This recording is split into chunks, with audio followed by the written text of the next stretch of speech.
On the revenue side, where does the money come from? I just wanted to give you the keyword financial transaction tax. It's a very controversial discussion in Europe at the moment, but we have proposed that it should be introduced, and some money from that should in the future come to the EU budget. And we have proposed some other improvements on value-added tax and on the customs duties. And I have already mentioned, we tried to push back a little bit the I want my money back attitude. This is just where does our money actually come from. Let me just point out the dark blue on the left, which is the so-called traditional own resources. I have heard the invitation not to use jargon today, so let me immediately translate it to you. This is simply means customs duties. Customs duties. Why don't we just say customs duties? The customs duties are the only really revenue which the European Union owns. The rest comes from the member states, from the national tax collected in various ways to the EU budget, whether it is called VAT own resource or GNI own resource. I think you should keep in mind that more than 80% of the funds of the European Union comes from the tax revenues of the member states. That's what makes these negotiations so difficult. Now, fast forward 15 months. After 15 months of negotiations, the European Council in February this year came to an unanimous agreement. Now, I would think the European Union is full of small miracles. This clearly was one. I mean, I've spent many days and nights on these negotiations, and I, until the last moment, did not believe that it was possible. That 28 member states, which represent now a very diverse European Union, and I must say, I'm saying 28 because Croatia wasn't a member state, but it was already part of the negotiations, because it would be part of the Union from 1st of July. And so that among those, there could be an unanimous agreement on the financial package, and it was found. But it was found at a price. And the first price to be paid for that agreement was that the Commission proposals were very massively reduced. They were not only reduced compared to the Commission proposal, but what is most significant, they were reduced compared to the current financial framework. So whereas in public spending, things tend always to go up, apart from maybe crisis, the EU budget now for the first time is going down overall. Next 7 years, we will have less money available than in these 7 years overall. That's what the European Council has agreed on. In the graphic presentation, if we look at 2000-2006, then in blue, the current financial framework, all this is an absolute amount. By the way, you see that there has been a big jump in here in the EU budget. That is, of course, enlargement. That is when 10 new member states joined the European Union. Then it has already, the curve has already slowed down currently. And for the future, the Commission proposed the green line, and what we actually got is the dark blue on the right. So it is very much lower than what we currently have. And you see from 2013 to 2014, the European budget is actually declining by 6%. So it is a harsh decrease. We can make up a little in the future, but we will not come back to our current level. Now, again, a difficult slide. I apologize, it's the last one in my presentation of this kind. I've put it there just to illustrate, nevertheless, why the European Commission sees some hope in this next financial framework, where it's not all gloom and doom. If you look here, the European Council conclusions compared to the Commission proposal, it's all minus. Everything is a minus in all categories. The European Council has cut spending in all the categories. However, due to the Commission proposal, the end result is the differentiated. There are the minuses in cohesion, and there are the minuses in CAP. But there are still pluses. There are still important pluses in competitiveness, in the security and citizenship category, and in external spending. So this shift towards new priorities has survived the European Council, and that gives us some hope for the future. So there will be more funds available even after European Council for the Erasmus program, for the Horizon 2020 program, for the COSME program, which is competitiveness for small and medium-sized enterprises, and the Connecting Europe facility will even more than double its budget. There will be the more important new youth employment initiative for which money was found.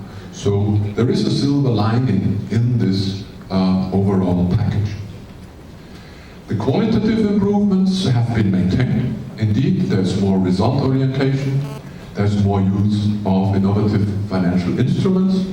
Also some of the greening initiatives, some of the climate protection initiatives have been conserved in the conclusions of the European Council. Now, the next actor enters the scene, and that is the European Parliament. Because member states have to agree unanimously, but then the European Parliament has to give its consent. So there is another big negotiation, which then opened up after the European Council, and the European Parliament started this negotiation by rejecting the conclusions of the European Council. The European Parliament wanted more money for key spending areas, it was seeking more flexibility. It said that this framework has to be revised very soon, and it said that there have to be reforms on the financing side as well. Then we have had another 4 months of intense negotiations until the end of June, where for the first time the 3 presidents of the 3 institutions agreed. And they agreed on the following: the money doesn't change. The financial framework, as the European Council has concluded it, the European Parliament grudgingly and not liking it, but has recognized that it cannot change.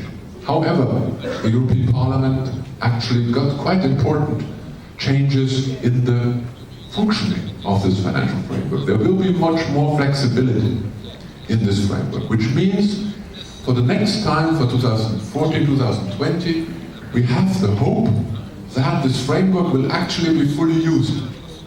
It will not just be a framework, but we should be able to use every cent of it. The Commission has been committed to make a review already in 2016. That's very important also for your work. So if you are picking up in the startup of the new programs things which don't quite work, you can feed it back and it will be taken up relatively quickly in the review in 2016. And the financing of the EU budget will be discussed by a high-level group.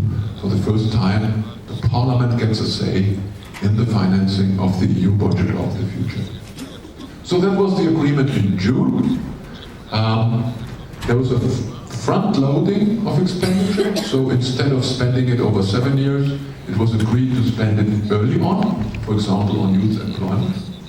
The member states can spend more on the most deprived people. And there's also an agreement on this year's budget, on this year's funding as well. So that was the end of June, that's where we started to see the end of this. But then it turned out that the devil is in the detail, and in fact we are still stuck in these details today.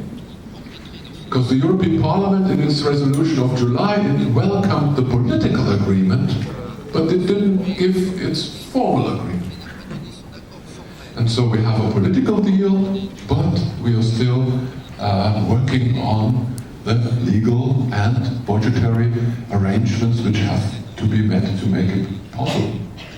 And so I will come back in the end, where we are in the detail at the negotiations right now, but allow me a few more minutes to give you at least a taste of what is coming up in this financial framework for you as statistics to make good use of. The different policy areas. Starting with what is, I would claim, the most promising area of EU budget in the future. There's a lot of hope riding on it. It's the new Horizon 2020 program, the research program combined with innovation. Why this combination? This was the common analysis in our review that the European Union is very good at basic research. There are quite a lot of Nobel Prize winners from the European Union as well. But when it comes to translating this research results into new products, into production, the European Union is falling behind. So this time we are combining research and innovation to help turning research results into products and production processes.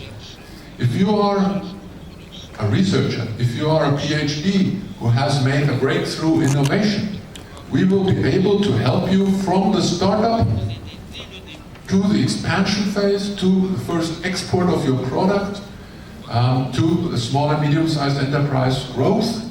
The European Union will now have available the whole uninterrupted string of support to make your company grow.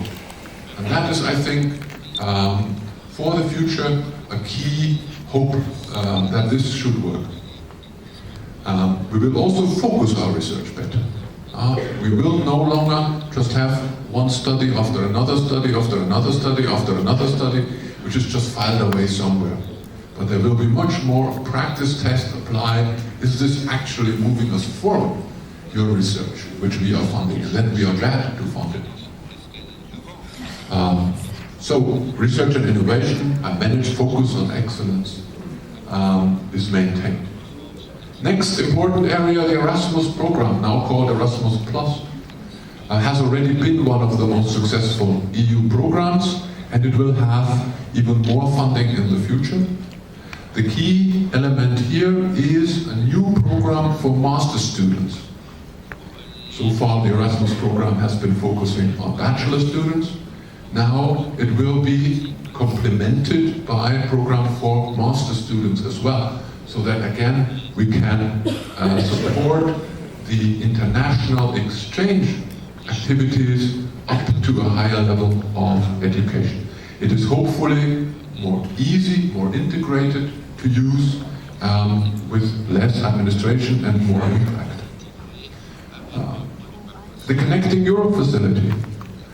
When I arrived in the Commission in 1985, one of the first documents I saw was this kind of a map. Of course, at the time it was only the western half of Europe, with the missing links in transport. That was already a problem identified in 1985. And ever since then we have been trying to close these links. Now, of course, with a much wider geographic perspective, but it is still a crucial investment for Europe. What is new in this is the energy element. We have had transport